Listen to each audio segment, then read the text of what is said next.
రెండంకెల స్థానాల్లో బీజేపీ గెలుస్తుందని తమిళిసై సౌందరరాజన్ తెలిపారు. రాష్ట్రంలో ఎన్నికల ప్రచారానికి వచ్చిన ఆమె బీజేపీ నాయకులతో భేటీ అయ్యారు. ప్రజాస్వామ్యం గురించి మాట్లాడే అర్హత కాంగ్రెస్కు లేదని విమర్శించారు. ఎమర్జెన్సీలో ఏడాది పాటు తన తండ్రిని జైల్లో పెట్టారని తమిళిసై తెలిపారు. రిజర్వేషన్లు యథావిధిగా కొనసాగుతాయన్నారు.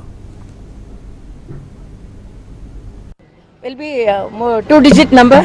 Definitely we will win more seats, and we have our honorable Prime Minister. We are facing the election with the strong leadership, and we are very happy that our honorable Prime Minister schemes have reached each and every house. We are strengthened by our honorable Prime Minister visit and all the honorable leaders visit.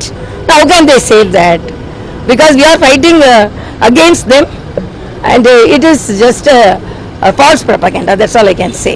No reservation, we won't, already it has been clarified, because we had a OBC commission separately, and we had a OBC commission chairman, and so many things has been done to the OBC people, friends. So how can it can be done? Simply they are constitution, they are talking about democracy and constitution. They crushed the democracy during the emergency period. I am the victim of emergency. My father was imprisoned, all the journalists were imprisoned, and all the leaders were imprisoned, and they did not have the mind to conduct the election, and when the court intervened only they were able to conduct the elections. They didn't want to conduct the elections. So emergency period. How can they talk about democracy?